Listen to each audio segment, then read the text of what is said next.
Previously on Echo. Pet confronts Oku about her whereabouts, leaving him with more questions and emotionally compromised. Div informs everyone at the town hall meeting that Nex is here to stay, period. Short Rib receives a chilling premonition that leaves her unfurled for all to see. Dr. Mozaeya is someone much different than the others thought, and a message from Zind leaves us on a cliffhanger. And now, a word from today's sponsor. This show is proudly recorded on Zencastr. When we first started recording our podcast, we had a lot of options.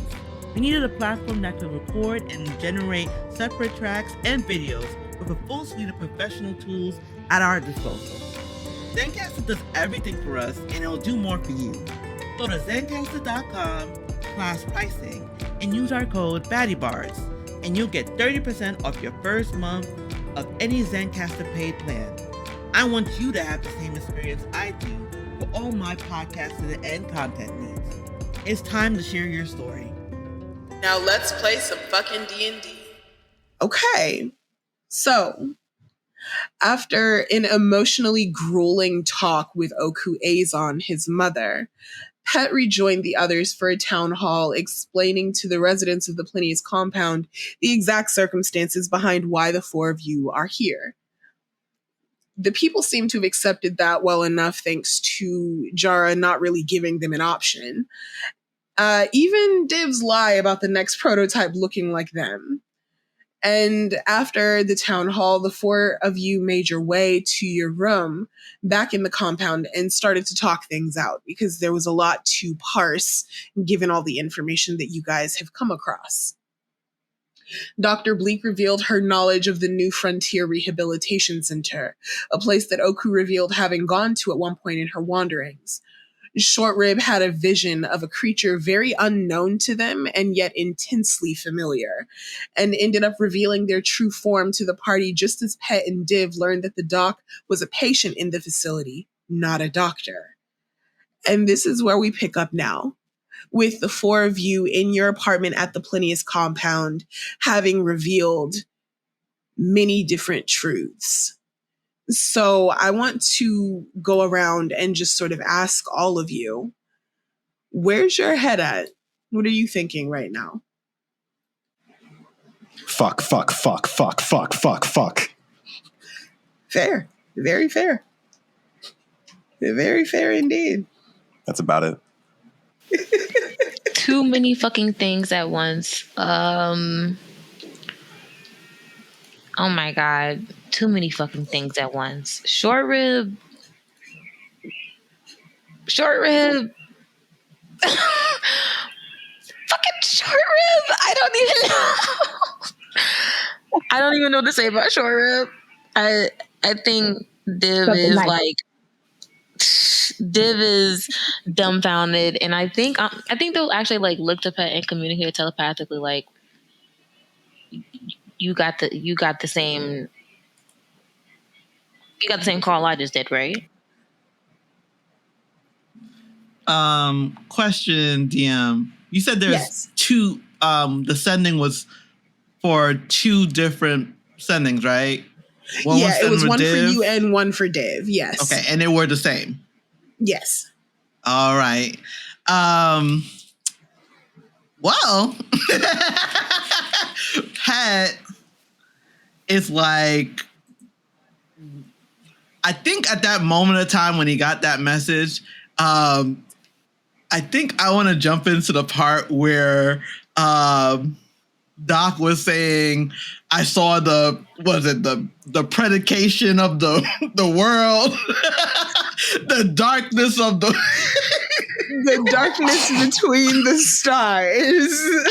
Yes, he dropped that fucking bar on us. And how is Doc? Like, is Doc just staring at me saying this? I think Doc is like clutching her lab coat like close to the chest so that like you can't quite like see the inside of it. But yeah, they're just kind of like staring at you, like posture, like hunched over, like almost protectively, just kind of staring like way up at you, Pet, and just like telling you like, yeah, I saw the black between the stars. And I just got that message at the same time. Mm-hmm. So Doc sees on Pat's face what Alex been describing for multiple people. The first thing, just like kind of surprised about what the reveals. He's still trying to pick the pieces back together with his mom, but it's just first it starts like, okay, wow, neutral, and then a whole entire face looking in deep despair, looking at Doc, and then as you talk, it trains into looking at you, like trying to be present, but trying also not to his anger to overtake him completely. So it's like he's going in between back and forth of, you see how his face is like going, scrunching up, just the despair of the moment and looking at you, trying to listen to what you're saying and like taking you in and everything. But there is no, I guess you were gonna roll for it. There is a really fight to just be together in this moment. And he looks at Div and quickly and just says, yes, I got the same message. And he looks back at you, Doc, and says, I don't mind calling you whatever you want to be called. You have, choices. Momo, Mozaeya, Zaya, Z, Bleaker, or anything you want. It's surprising, but you had your reasons, like I have mine. So I will accept you as whoever you want to be. But right now, we need to fucking go. Go where? I think I say verbatim what Zin sent to everyone all out. As a reminder, Zin's message, which you hear, Dr. Bleak, is the message, Eastry is under attack. The IOC have found us and they're destroying the district. People are blowing things up. Astra's missing. Please help. I missed the Astra is missing part. What the fuck? Yeah, that's why I was just like, but Pet's just looking at you, and after you said that, and just asks immediately, can you send a sending to Astra? He's in business mode now. He is ready to figure out how to fucking leave. Mm-hmm. He looks to Short Rib, and okay, go ahead. I wanted to cover Short Rib up because Short Rib still hasn't grasped control of their like disguised self, right? Mm-hmm. Yeah, Short Rib is an anatomical drawing. Yeah, yeah. Short Rib is a biology lesson right now. They're just gonna take off their jacket and just cover Short Rib up with it and bundle them like swaddle Short Rib and just kind of just be like, they're not going to reach out telepathically because that was kind of scary that I had to roll a save last time I did that. But they'll just like quietly, say, Short Rib, we'll just calm down, breathe, and you can get it under control. And, oh, fuck.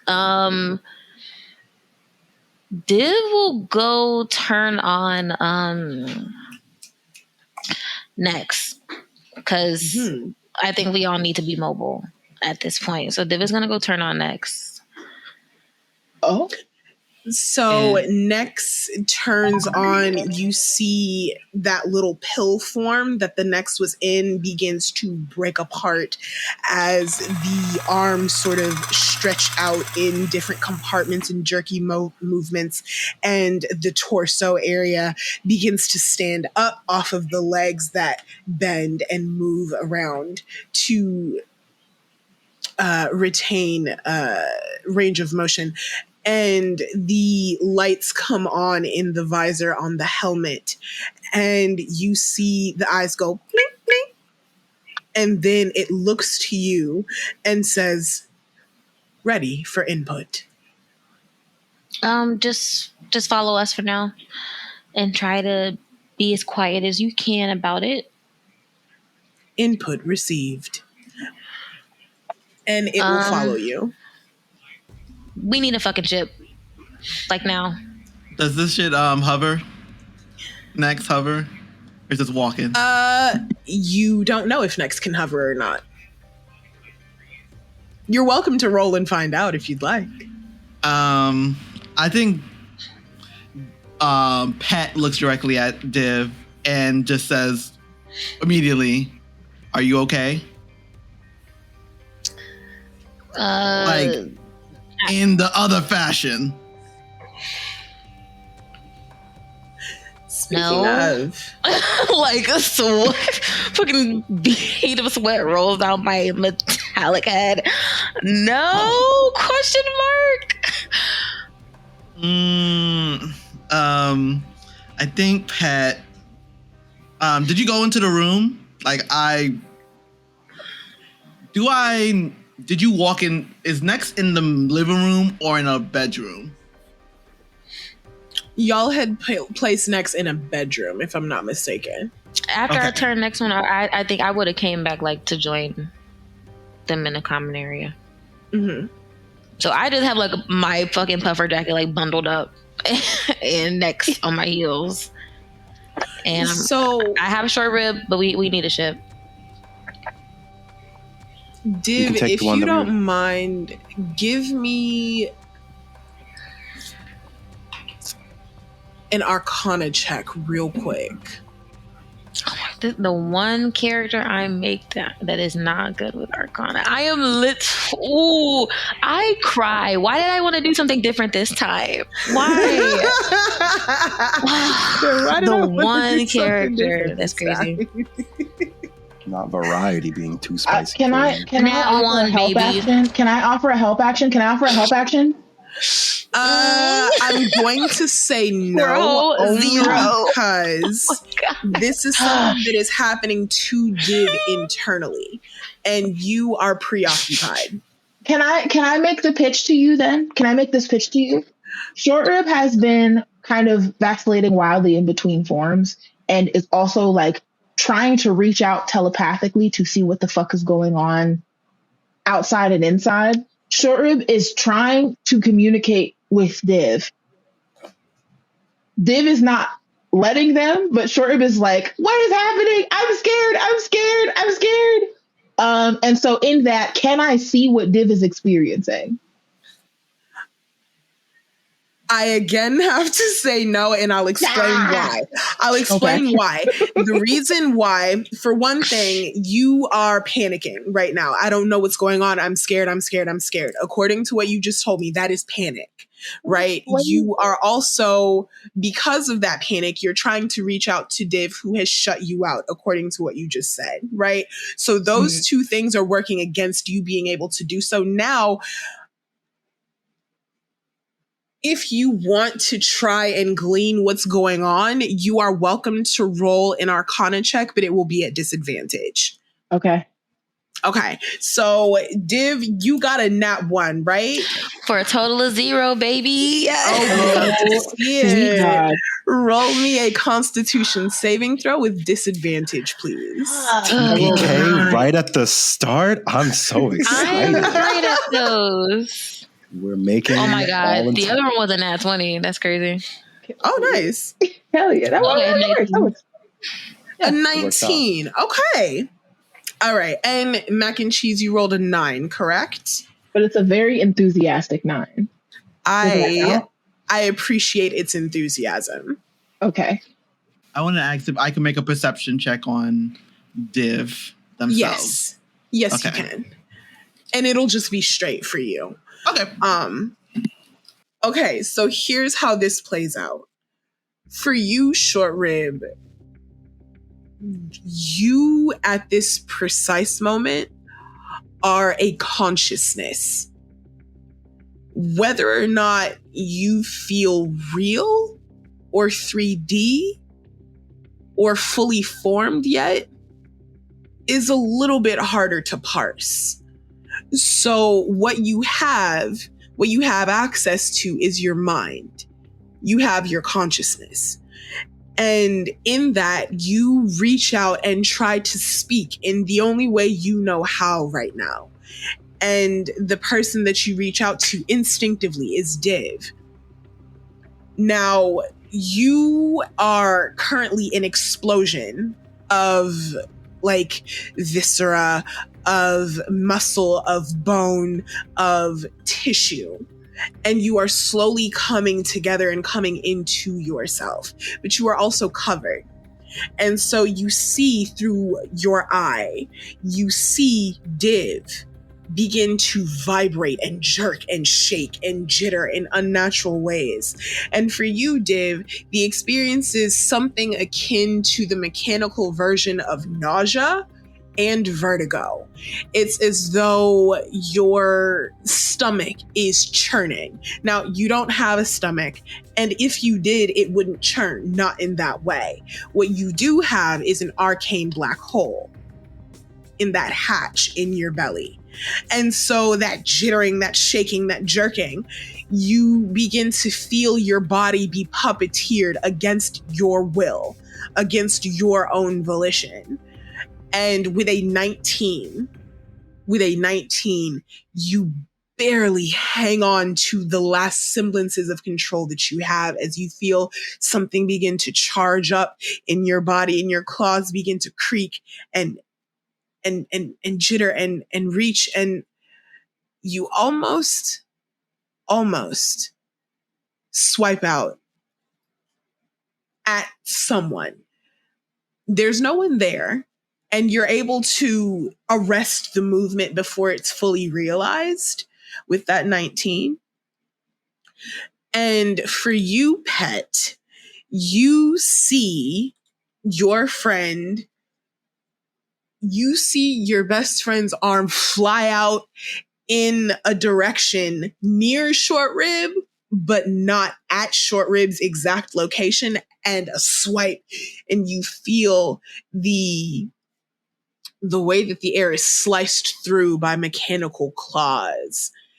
And it catches you off guard a little, because Div doesn't swipe out at nothing, and there are no bugs in here, so there's no reason for him to be doing such a thing, for them to be doing such a thing. So the entire situation is just a weird moment in the canon of weird moments that seems to have happened since you got to the Plinius compound. Is Div like, is it their face blank over, or has they like restarted? Div just shook, was just shaking, and then swiped out at nothing. Okay. But they're perfectly conscious. Okay, I think Pet, I think I maybe didn't step back because I'm like, this is weird as hell, as you said. But Pet gets down on his knees and I think he embraces Div and says, I need you to look at me in the eye and listen to my voice, okay? They can handle themselves until we get there. Trust that they'll be okay. Please trust that they'll be okay. We will rebuild again. But I need you to listen and focus on my voice, Div. Are you there, Div? Div immediately hugs back, like fucking one armful, like another like wrapped around Pet. Ow. And they just they nod, they nod, and they look at Pet in the eye. I can hold it together.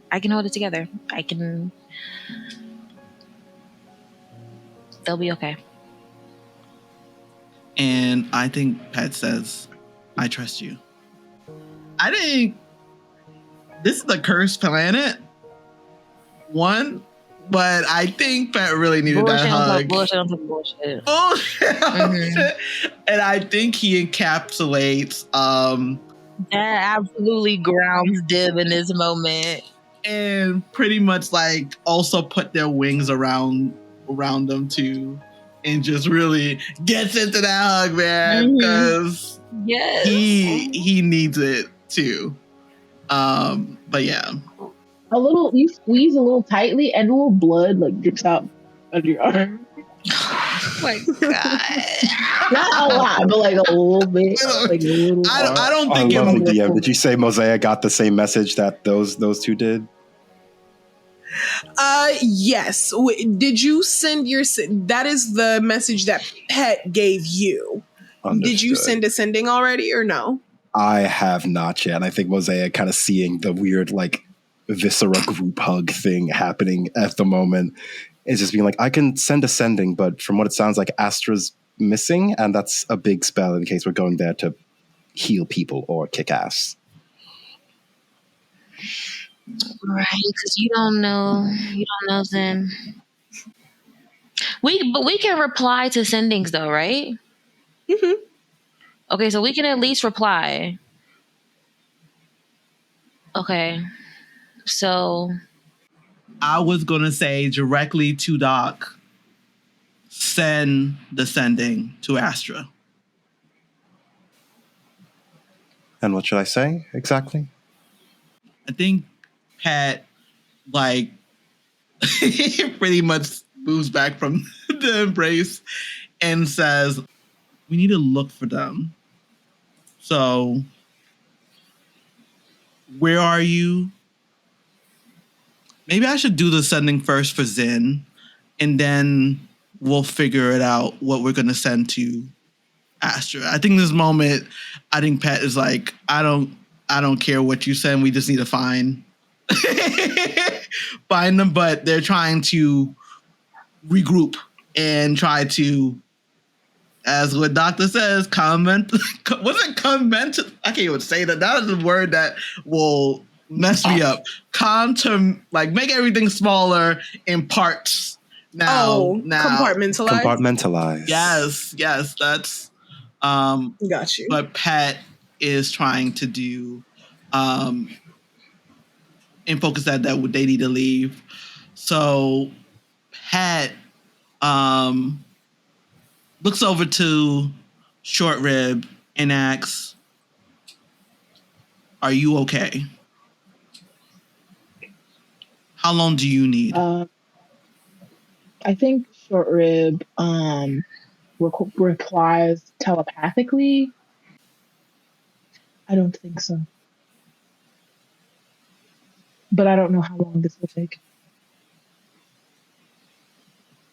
I'm sorry. It's in the docile, like the deep voice, basically, and everything. Yeah. So it's pretty much really new for Pet, and he kind of like retracts a little bit. Like, okay, I think Pet. You put your jacket over them, right? I think also Pet would walk over to Short Rib and say, and also takes off their jacket and put their jacket over there, like huge ass fucking over that them. Would actually cover Short Rib. Well, like to Dim's cover jacket you. is a little smaller. Yeah. And just covers them just to give them space. Okay. because You'll need to I don't want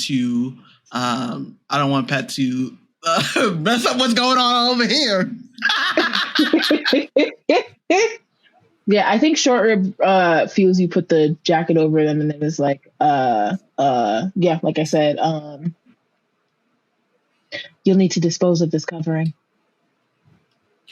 Short Rib, roll me a con save. Oh my God! Who is this dapper, wise, old individual? What a dapper little Where's gentleman. our baby? What a sophisticated little gentleman. Oh, let me make sure I'm not rolling with disadvantage, child. Hold on. You almost got me. 23, baby. Okay. Nice. I'm doing so good. So, yeah. What happens for Pet and Div? You see a large, massive ball of hands and wrists and fingers writhing and skittering and making a fuss. They jerk out in different ways, and then you see also flashes of the smaller little Albaracochra that you guys have come to know and love, and then you see something in between that form that seems to writhe and undulate, and just flashes of things that don't really make sense. And so when you cover Short Rib over with your jackets, the flashing and the frenetic energy of this movement begins to calm and begins to soothe itself. And as you speak, Pet, as you speak to Short Rib, and you, Div, as you speak to Short Rib, you hear Short Rib's voice, that deeper timbre that just is unlike anything that you've heard from Short Rib before. But for you, Short Rib, as you answer Pet, you say, I don't know how long this will take. And even as you say that, you begin to feel the frantic energy leave your fingertips. First your nail beds and the very tips of your fingers, then up to the first knuckles, then to the second, to the palms, to the thumbs. And your hands begin to calm and rest in their normal configuration, hiding your eye. Mm-hmm. And all of that energy seems to swirl in that vortex within you until it whirls itself out. And you begin to get smaller and smaller, and all at once there's like an explosion of feathers, black feathers, and the eye moves and shifts, splits, resituates into its normal positioning. A beak grows out between your eyes, and your hands are covered in black feathers, and your body is small, and now you are just a heap of puffer jackets in the corner, trying to find your way out. And you are Short Rib again, and that energy has gone out of you as the vision leaves you. I think, man, Short Rib, having lost control, considers whether it's worth it to maintain the voice. And I think, can he like wear the puffer jacket? Like just kind of, is there a hood on the puffer jacket? Mm-hmm. Is there a hood on y'all's puffer jacket? Kind of like, yeah. You know how like when you're like leaning over and like the hood falls over, I think he tries to like kind of like hoist it up over his head, and he kind of like puts like kind of like leans over to kind of get the thing to fall over, and so it's very much covering his eyes. He kind of scuttles away to like, or rather scuttles to like the doorway. And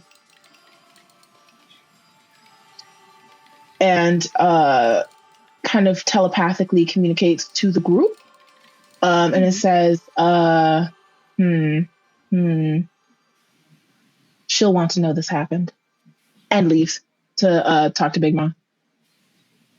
I'm going to go get us a ship, figure out what mail you're sending, I guess, while I'm gone. And Mozaeya will also, like, leave the room.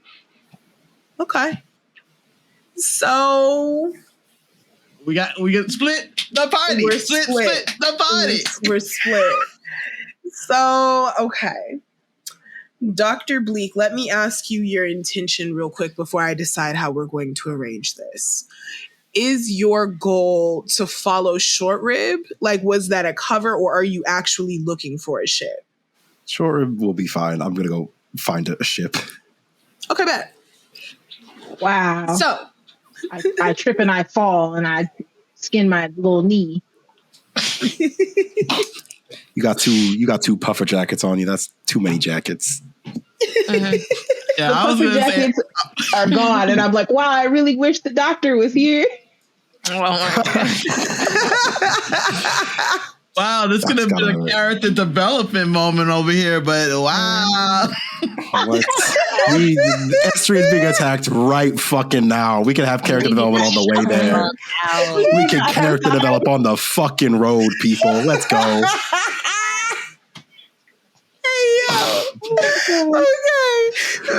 Mozaeya said, wrap this shit up by noon, nigga.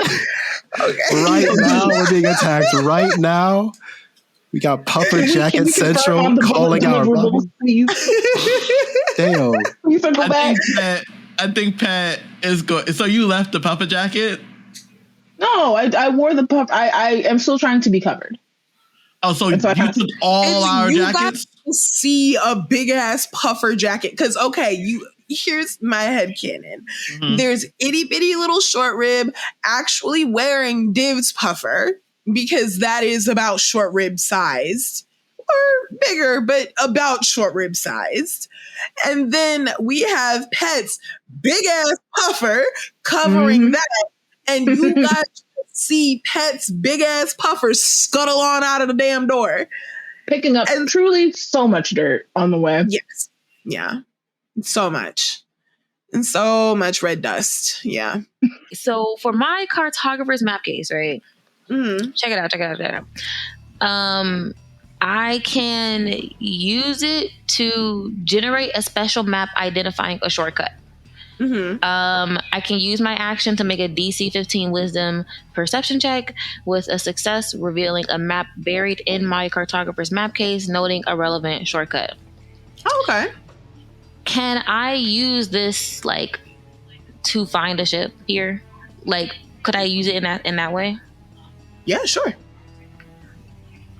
We just need a ship that will get us to where we're going. Well, okay. For the benefit of the group, I will remind everyone, you guys do have that supply run ship that you still have access to. The supply run is in like a day.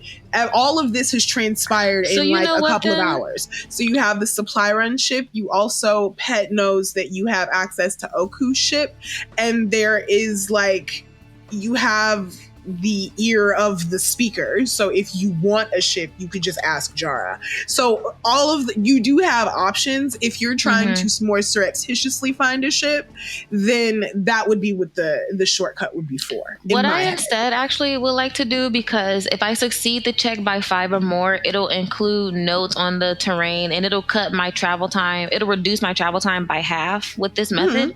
If we follow that route, can I get a route to District 68? Yes, you can. As a matter of fact, if you wouldn't mind, please go ahead and roll me a perception check. Let's see how well you succeed. So Div will go inside their bag. They like, first they watch Short Rib walk out and they're like, we're gonna have to talk about that because I almost died being inside of Short Rib's head. We will absolutely have to talk about that. And what is up with this voice? Okay, we have to talk about that. And they're like just rummaging through their book bag, and they pull out the case. I think it is almost like a briefcase, but it has like a fuzzy, like a boa, like a fuzzy boa lined edge to it, and it is just this kind of dingy, like neon green case. It's very fucking dingy. So they pop it open and they look at Pet and they say, I assume Doc is on the case, so Doc can find a ship, but let's see how we can get there quickly. And I'm gonna roll. Can I give myself afterwards? Guidance? Yeah, you can give yourself guidance. Sorry, Satine, what'd you say? I would say, I want you to roll, so I'll say afterwards what I'm going to say. Okay. Rolling that one. Oh my god. Okay. What is it today? Okay, let me tell you how I want to help. Okay, I was about to ask help action. I know somebody. shit. I know I could give the help action, but because I know star maps and ships, I traveled the space. Okay, yeah. And you being a spacer does help. Can I just when they fail to roll and they point out on the map certain places that you can travel in the astral belts that may take us there faster, and says I'm talking to Dib about this. If you take over here a little bit off the, what is it called, hyperlanes? Is it the hyperlanes? That's what we call it? Yeah. We go at the hyperlanes, we can go quickly over to here, do this planet section. We're trying to avoid it as much as Haven as possible, and I just explain that. So I want to give the help action. Okay, so Div, go ahead and roll that again for me. And no more nat ones. Listen. Okay, so much better. Okay, I forgot. I don't have guidance on this character, but wait, that's 15. I'm gonna add a D4 to that with my build for success. Built for success. Okay. Because I just want to try to get a little bit more higher. A 29. Gee whiz. All right. So, Pet and Div, the two of you pour over this dingy ass lime green briefcase, looking at it pops open and you see an older screen on it that has the same map of the of incorporated IOC space in it. And as you you can move it in 3 axes. So you can pull it towards you and zoom it out and move different components here and there. And as you guys examine this map, you happen across, Div, you're finding it difficult to pay attention to the map in and of itself because you still can't figure out why you swiped out of the air like that. What was that feeling that you got, that nausea? What was that? And so Pet is the one who actually finds a difference in the shortcuts, and he taps you on the shoulder a little and says, no, look over here. And you see a wrinkle, a black hole, basically. A natural black hole, or as natural as you can get in the astral sea. And that black hole, give me a history check or a survival check with advantage. Can I also roll something with that? Yeah, absolutely. You can give me a survival check or a history check with advantage. Yeah, baby, for Pet, it'll be with advantage. For you, it'll be straight. Because your information will be secondary. I'm a spacer, so survival. Yeah. 23. At 23? 24. 24. Oh my God, I love you too. I can give you so much fun information. Okay. So you guys, I love when dice tell a story. Of course, it makes sense. The two of you got damn near the same number. Because you guys have done this before. You've jumped through black holes. You know there's nothing on the other side but more IOC space. So of course you know how this works. And you, Div, as soon as you see that black hole, it all floods back and you're like, right, I remember. This is how we used to jump back home. And it's a secret hidden, like it's a hidden area, like in between one of the hyperlanes past an asteroid belt and through a hollowed out moon and being like pulled into the black hole. You guys have been through this one before. This is not the first time that you guys have been this far south. So you have a method. Now, whether or not your ship will survive the black hole is a different answer, but you guys have done harder jumps through shittier ships. So no, for real. You have a healthy sense of confidence that you'll be able to get to Astries. We leave in the next hour. We'll at least have advantage on the ability check in the ship due to this ability. So that's good. Yeah. I think Div looks up at Pet and like gives a smile like, this brings back memories. I think Pet also smiles too. And it was like, yeah, I'm ready for this jump. But we do have someone in black holes. Yeah, we gotta talk to Doc about it. We got to talk to Doc. Doc. They do like bunny ears. Like, did you pick up what I picked up or? No, they're not a doctor. So I don't know what they want to be called. So whatever they want to be called, all right. But yeah, I agree. At this time, we have more pressing matters right now. We have plenty of time to talk on the ship. Yeah. And talking about a ship, I think I have one.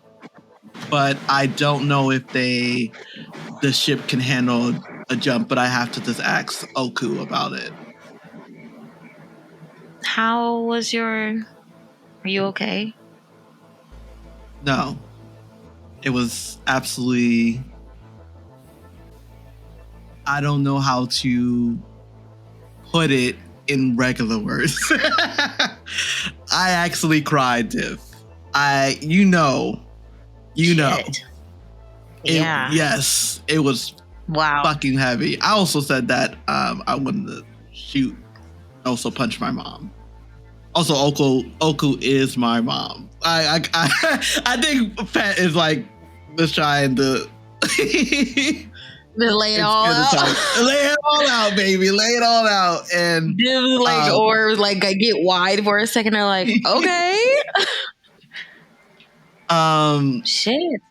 This is. I didn't know. This has been.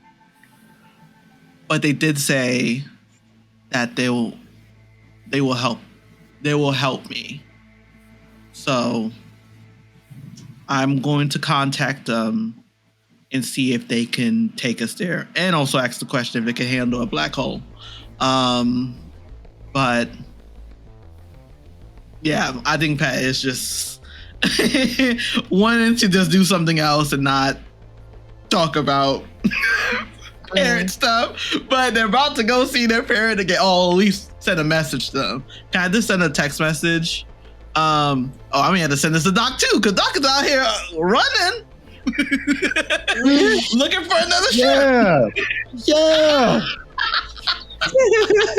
Head Miles out here looking for a ship. Your mom's got a free one lying around. I think I sent a message. I'm gonna send it quickly because I need to send it. I need to send. Send a message to Oku. Yeah, I'm gonna send to Oku first. Okay. To see if what she says. In the message, okay. I typed this out already. We need a ship to go to Estries. How fast can your ship take us there? And can it handle a jump through a black hole? We'll explain if it's a yes. So you get a response back immediately from Oku. Oku says she's the fastest ship I've ever had. And she can handle a black hole, no problem. I'm gonna send a message to Doc, wherever Doc is right now. Where is Doc at right now? The level of running. Doc's probably in like a hangar bay, just like talking to somebody who was holding a clipboard. Like, yo, we need a ship like now. So give me a second. Let me roll and see who you happen across. Nah, first nigga holding a clipboard. That's it. So the first nigga you see holding the clipboard is actually Void. You see Void wandering around holding like a tablet, like a screen.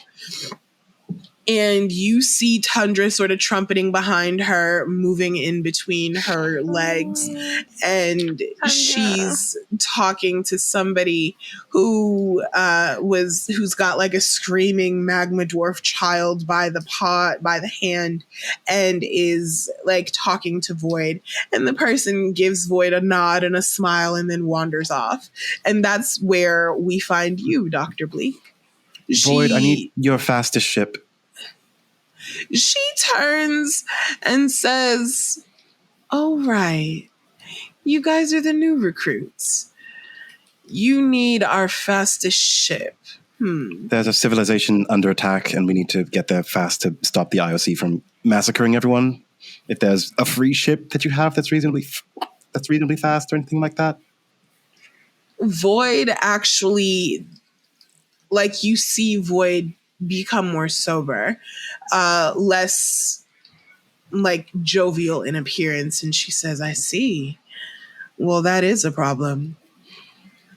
Let's go find Jara. I'm sure we can get a ship checked out for you."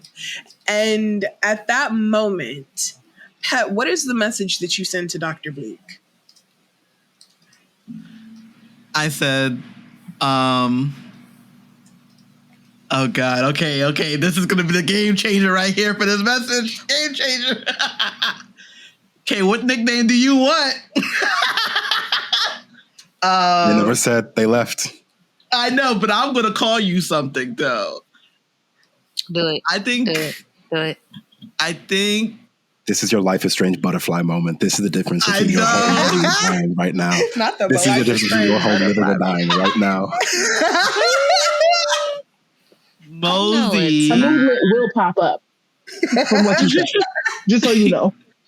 Just so Mo, you know. I said I race it Mosey, Momo. This is like Momo. Go Momo. Go Momo? Okay, go Momo. I would like to say, as we smash cut to people being massacred by the IOC, writing nicknames, backspace, writing a second nickname, somebody's spleens get ripped out by a laser blast. Oh God! All that can be happening, but we're still making a decision about your name. As it should be.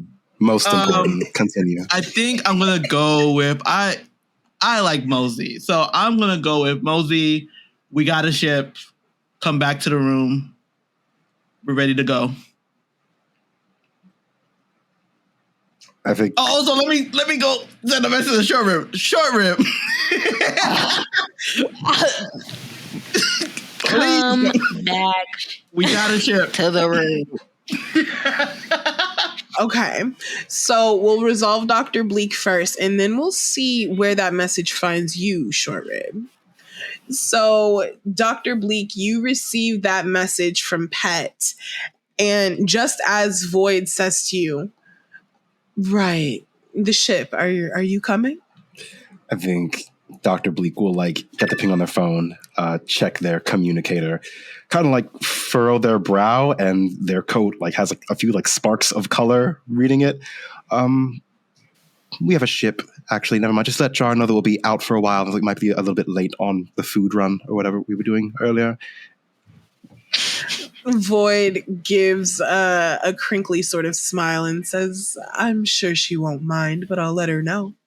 Is there anything else you want me to tell her? No, I have her number. And Mozaeya like quickly just walks back to the room, like power walks back to the room. You see Void give you a wave and say, see you later? And she wanders off with she wanders off with Tundra.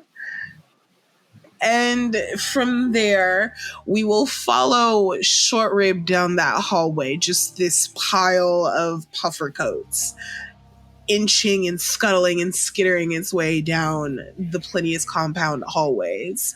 Where do we find you, Short Rib? Short Rib has been looking for their communicator. Did Short Rib get a message from Sid? I don't think they did. From Pet? Not from Pet, but from like Zid. The message that was sent to everybody. Short Rib wouldn't have gotten it, yeah? No, the message was only sent to Pet and Div. That's because what I thought. Those two are, perfect. Yeah. You wouldn't have gotten that message. Of course, because they are related. I said it out loud. I said it out loud to everyone, so you will know. Oh, okay. Yeah. Got you. Okay. So then... Yeah, Short Rib is looking for their communicator so they can hit up Big Mom. Roll me a d20. Let's see whether or not you have your communicator on you. Okay. 2, baby. Your communicator is back in the apartment. Okay. How far is the apartment from where I am now? Not too far. You probably got to the calf. Okay. Which is central, so you're not too far from it.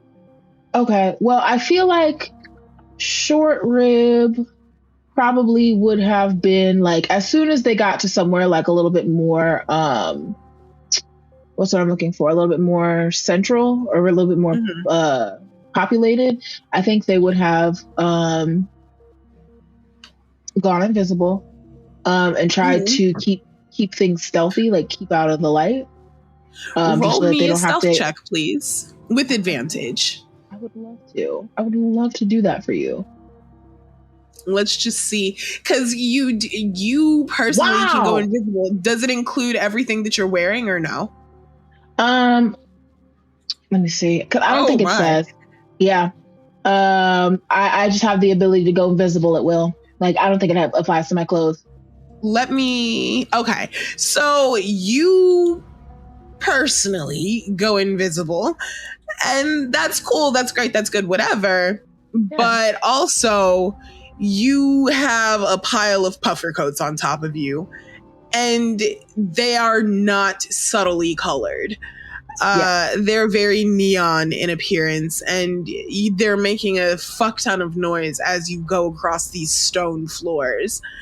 So you are invisible, sure, but your everything else is very much not. Fantastic. Well, okay. Well, I just I'm not really very like present anyway. So yeah, I'm just trying to get back. Okay.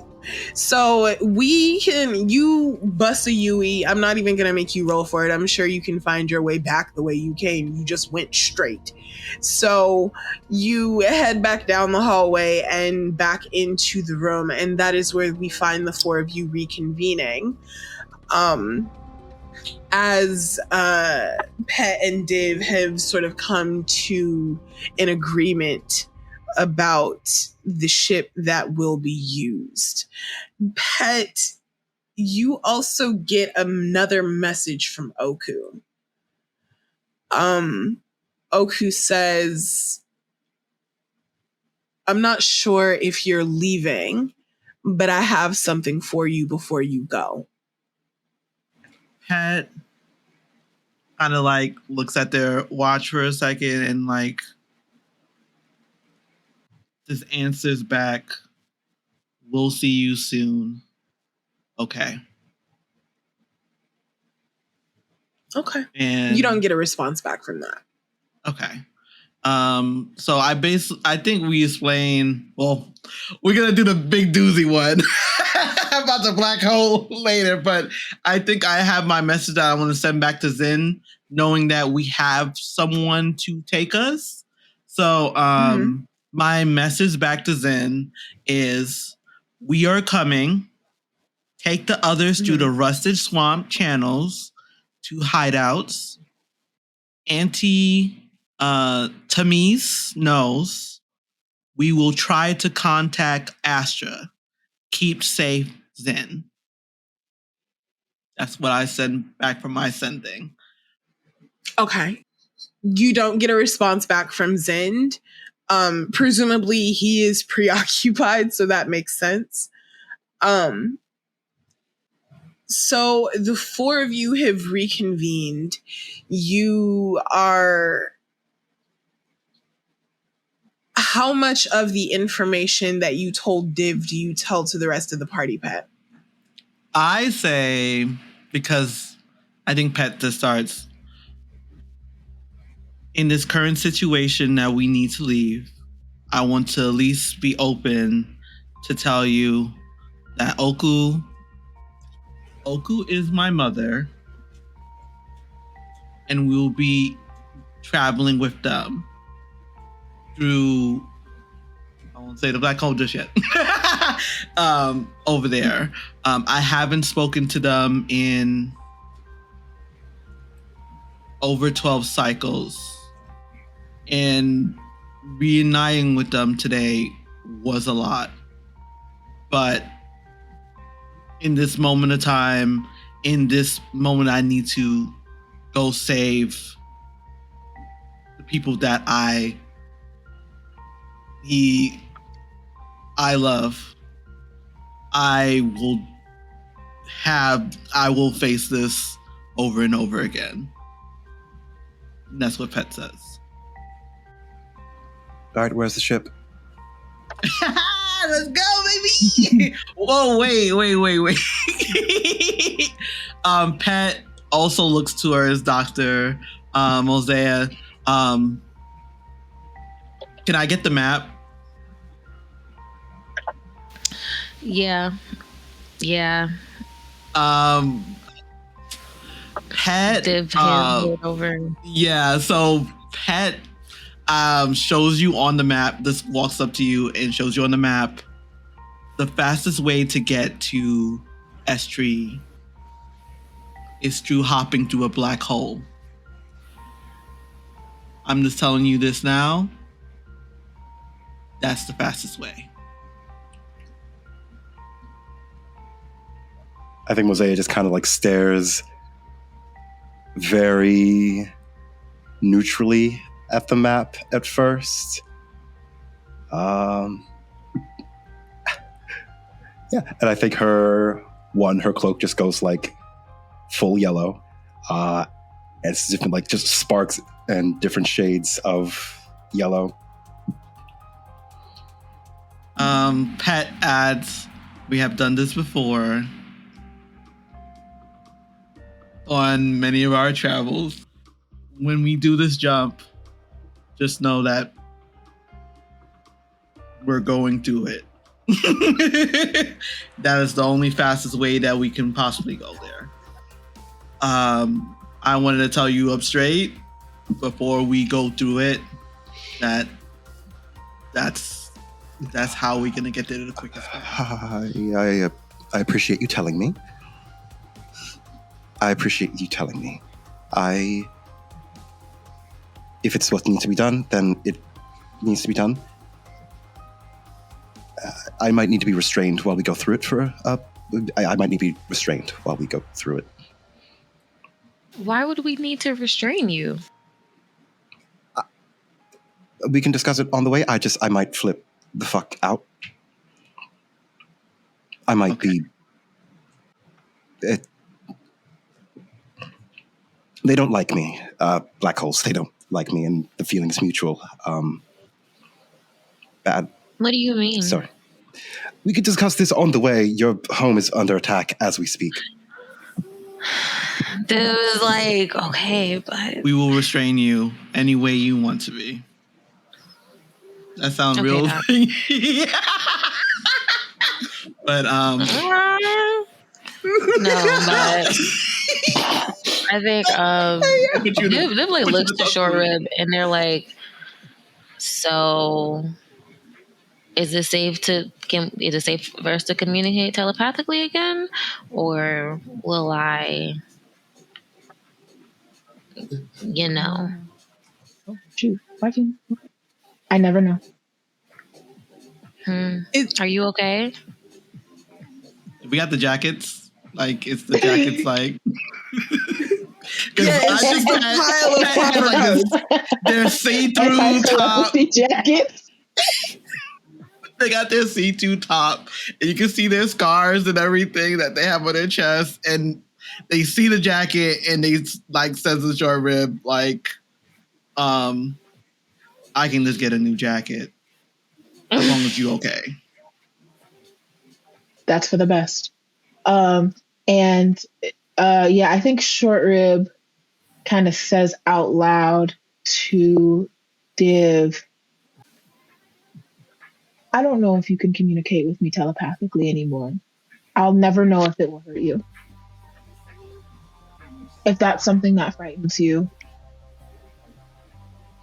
this is your warning. I like to think I'm tougher than most. I think I can handle it, but I won't pry, but I am here if you need an ear. I think Short Rib looks to Div and goes, I'll be holding you to that shortly.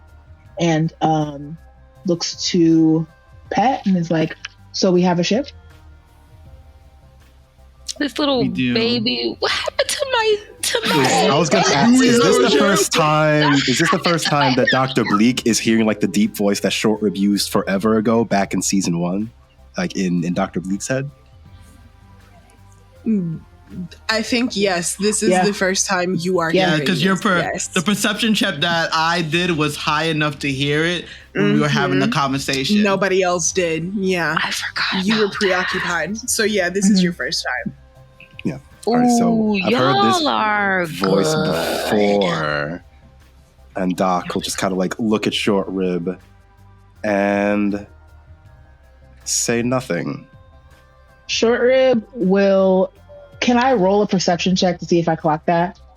Oh, Doc's not hiding it at all. Doc is very much sort of like very pointedly looking at Short Rib and like this new voice that they're using out loud. They're not hiding that they've clocked it. It's just, I've clocked this. Okay. I think Short Rib telepathically says to the doctor, well, then we were both lying. And I think Doc will reply, are we the same? And then she'll repeat it again, this time in deep speech. Shit. Short Rib will cock his quote-unquote head at that and say telepathically, no, you couldn't be anything like me. I think we'd both be surprised. I think you'd be surprised. Pat, Yeah, we're just staring at each other. Just staring at each other silently. The full like. Read the vibe of that. Like, you guys can roll insight if you'd like. Against Short Rib and Dr. Bleak's deception or persuasion. Don't tell us which and let us know your number. I think Dr. Bleak is kind of in a done hiding mood. I think Dr. Bleak is cool. Yeah. Same with Short Rib, to be honest. You've seen this now, so you know he's gonna have to report back about it, but for the most part, you know, yeah, you've seen it now. So yeah, Pet's what done. What is the vibe between y'all two right now? Pet's done with this thing and says, "Are y'all two done?" Yeah, we can do this on the ship. Let's go. Okay, Short so Rib is everybody to sit on your shoulder? Doc? Dr. Bleak? Yeah. Yeah, Dr. Bleak will allow that. Okay, yeah. We can do this on the ship. Absolutely. cute? Yeah. That's fine. Weird. So Everything is fucked. Everybody's fucked. Everybody's fucked. So the four of you make your way down the hallway through the caf, and Pet, you lead them to the hangar bay behind Void's office where the supply ships are. And you see the ramp to your mother's ship is still down, and she's in her gunsmithery working on something, tinkering with something. And you guys are you trying to be stealthy in your approach or no? No? Walking in on straight business. Yeah, no, we stand can on be business. Radiating an energy of do not, like, y'all have to move out the way. I'm sorry. Because we're not. No, so. Very much so. And I think that is heard. Because, I mean, it's not just Pet's boots. It's Div's boots. It's Dr. Bleak's boots. And you guys are... You look good and you're going places. And not Dr. Bleak, Oku hears that and turns around and sees the four of you coming. And she takes all of you in impassively until her eyes land on Pet, where she is still stoic. But Pet, you know the difference. You understand the difference. And so the four of you approach onto Oku's ship, and she cocks her head to the side and says, "So we're going?" Yeah. Yesterday, yes. I think Pet just like this says, Div points to the robot. Points to the bird on Short Rib, Mozaeya. These are the interesting people I was talking about. But we don't have time. We need to go. Understood. Let's go. Tell me where to. Do I have the map? Yeah. Oh, yeah. I know. You got the map. Mm-hmm. I kind of like, I just hand them the map. I can drive, or you can drive.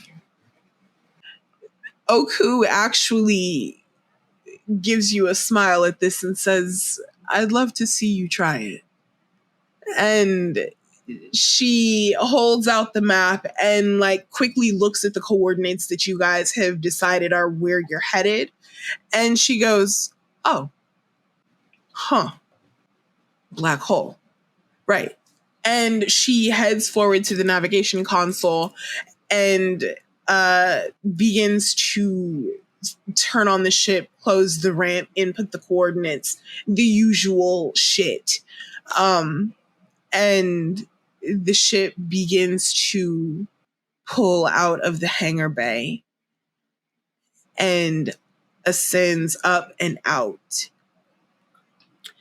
And Oku looks back and waves you forward, Pet, and says, "Your ship."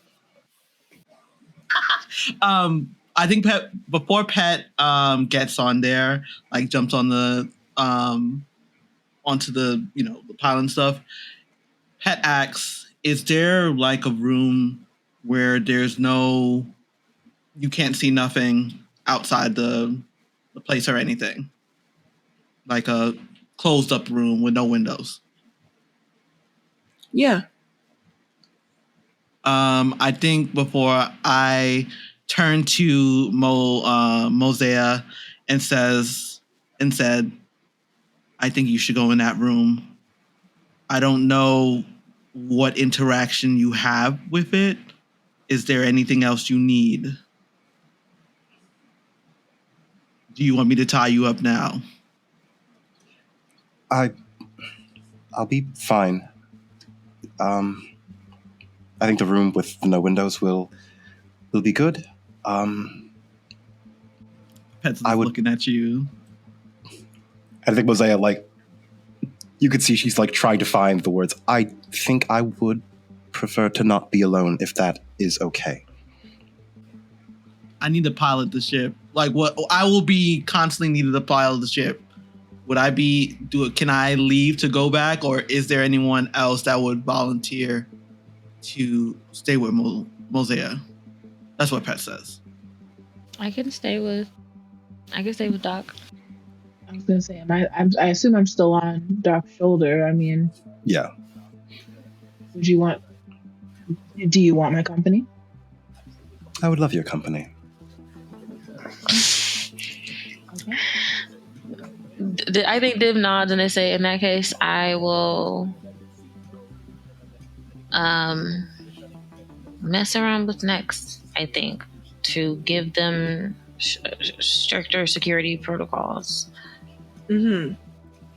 All right. And I think Pet says to, I'm saying them you, says to Dib, and I know you are very strong, so you can hold down Mozaeya, whatever needs to be done. Yeah. Forebodingly. And I think that with that, they walk to the console. This is all happening in front of my mom. Yep. Mm-hmm. I think Mozaeya just like doesn't say anything and just sort of walks back to like wherever the storage room or like the supply room was. Okay. So the four of you split up basically. Pet, you're going to the navigation console with Oku. Div, are you going to a different room with Nex? Or are you staying in the center area? Probably, yeah, I'm staying in the center area. Okay, cool. There are windows around, like I can look out the window and stuff.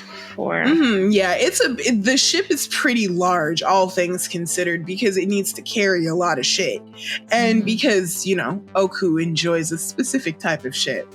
She's been spacing for a very long time, and she knows what she likes. So the center area, like the center bridge, I suppose, is really big. There's different consoles. The ship seems to be built for about a crew of 15, but Oku runs it on her own.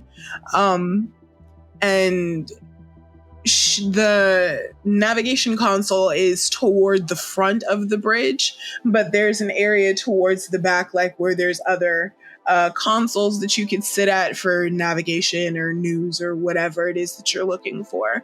And there's other like seating areas and such where Nex can be placed. For you, Dr. Bleak and Short Rib, the room that you are directed to is towards the back of the ship by the bathroom. It's like a little supply closet. It's clean. Oku is a very clean person, very meticulous in this way.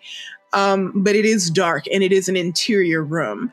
There is a light, so you don't have to be in the dark, but it's very much an interior room and feels that way. It's a supply closet, so it's not really built for a person to stay in. But there is like a couple of wooden chairs in the back, like for, I'm assuming when Oku has game nights, I guess, I don't know. But there's wooden chairs back there and just like little temporary seats that you can have a seat on. And that is the room that you are directed to.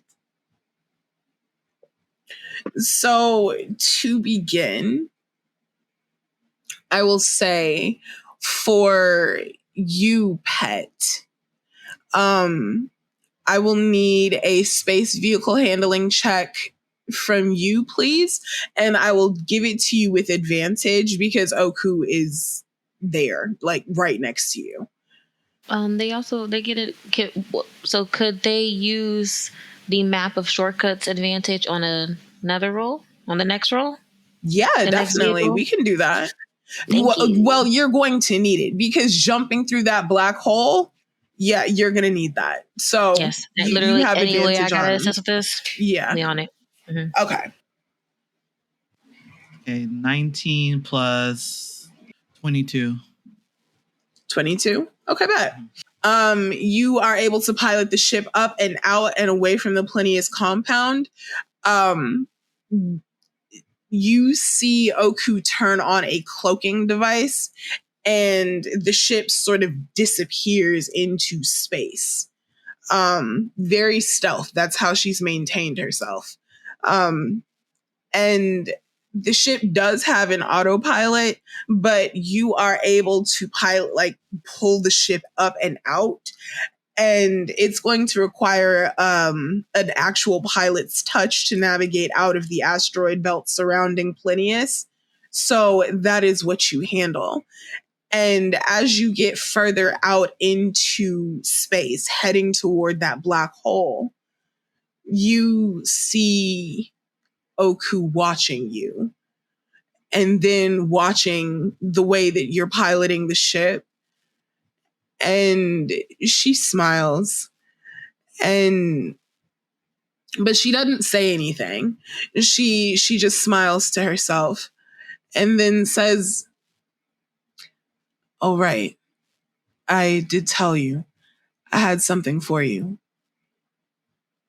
I've been working on something for a very long time, and I think you deserve to have it."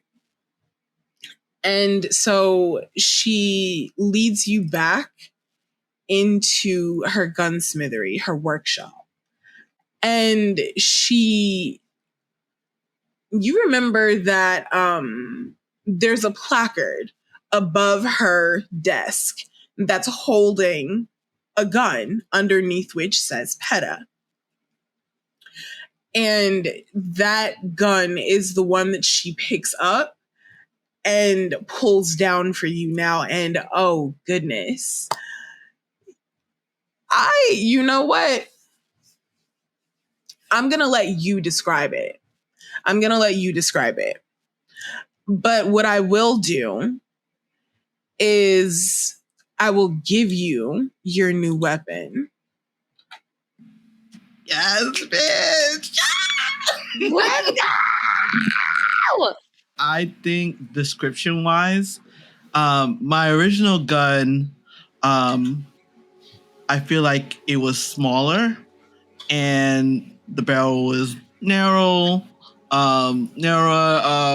because I think it was based on a design that Pet has practiced when he was younger, to perfect, like that was the way that he saw the original way how his mother, made this gun. So it's that whole geometric,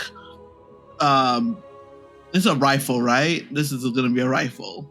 So geometric design, but the new one is, ooh, baby.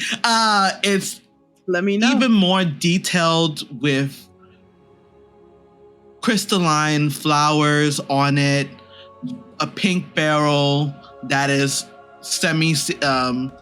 that opaque kind of pink. The trigger itself is designed just for how his hand, particular way how he holds the gun, and it feels kind of just weightless. I'm trying to think of the straight back because there's no reason for them to even add anything for where to put bullets in, because the chambers itself, it loads up when he actually touch it. So it's like a version that's even better, lighter, but it looks even more kind of, not lighter, but more heavier to what he has. And I'm thinking that my gun is pretty much, you could see it now because how I don't have my jacket on. So it's already also, I think this one is already put together. So it's like, it's not, I'm trying to think how rifles look like, but you know, it's a rifle. But it's much more, it's just how Pet sees it. He can tell that his mother put so much love in it that it kind of just takes him a moment and kind of like he's looking it over and everything, and looks up to his mom and just for the first time he absentmindedly, not absentmindedly, but he just touches her hand and says, "Thank you." It's the least I could do. And she touches your shoulder, gives it a squeeze, and then lets go. She doesn't linger just in case, you know, but she slowly walks forward back to the front of the ship, and she says, "You really know how to handle one of these." I think Pet finally truly, like when he sits down and looks back at his mom, this gives his mom like a really genuine smile and says, "You know, Ambition, I'm the best student Ambition ever had."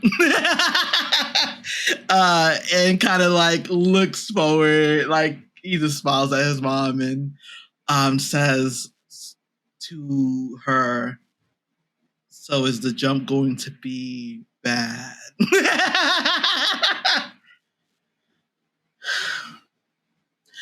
At this, Oku becomes a little bit more somber and says,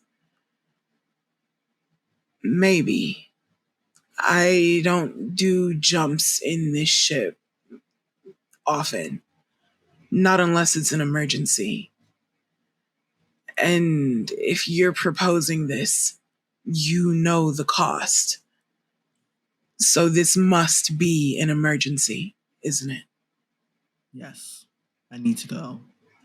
Can I roll? Because I know for history-wise, how bad can it, not how bad does it go, but have we ever, as we did a jump, lost anything while we did a jump through a black hole?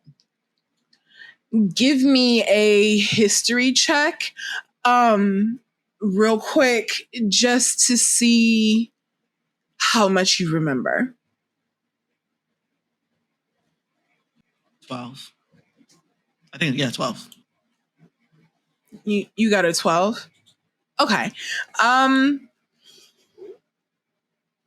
I make a compromise because I have jumped a black hole again? Can I just the DC is only a 10, so you did pass. Oh, okay. It. Okay. No, you're fine. The DC was only a 10.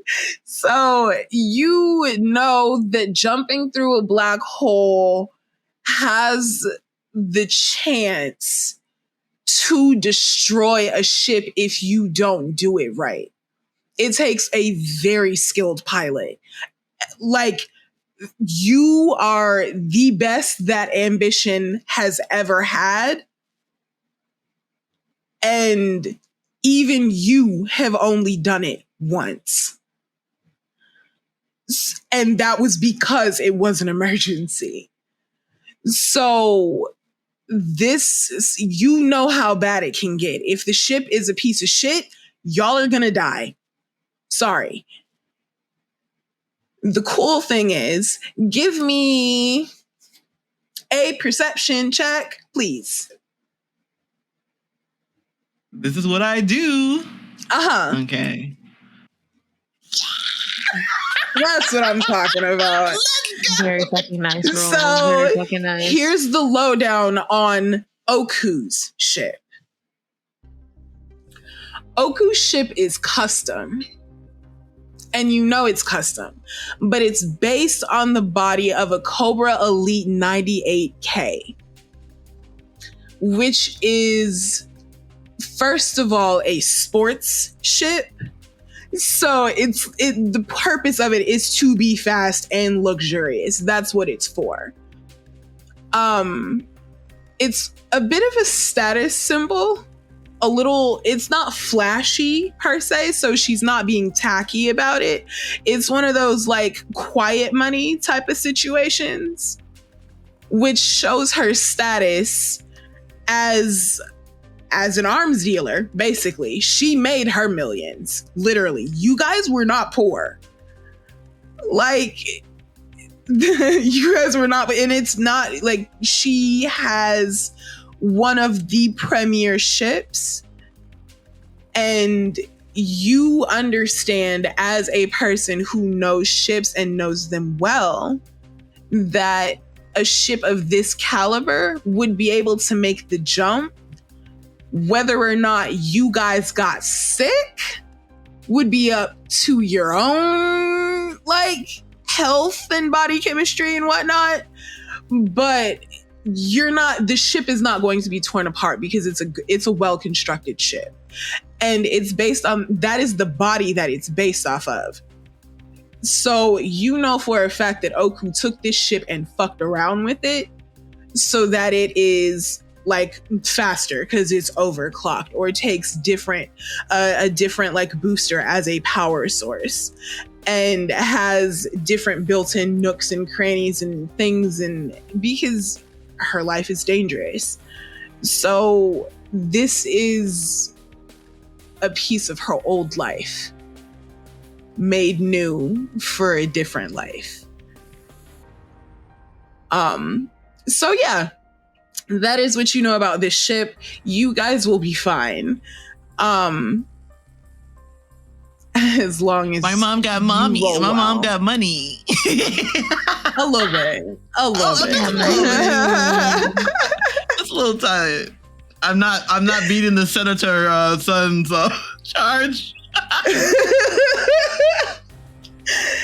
So Oku gives you a crinkling kind of smile, and she says, "We'll be fine." All right, but I gotta roll. Viv calls out, "Everybody buckle up." Okay. So how we will play this out? We will start the top of next session with some dex checks and some other stuff. Just dex checks. It's all the other stuff. We're gonna have a pizza party. Yay! I mean, I guess if you want to buy pizza for everybody, that's your choice. But yeah, I have plans. That's your check. Because, you feel me? All right, y'all. That's how we're going to resolve that. That's going to be the end of this session. And we will see you guys in a black hole next session. I'm It'll sorry. be fine. No, you will not. Hey, it's Satine. If you enjoyed this episode, give us our flowers by rating us 5 stars and writing a lovely review on Spotify, Apple Podcasts, and YouTube. Want more BaddieBards? Our social media details are in the description below. And remember, we are here. Bye!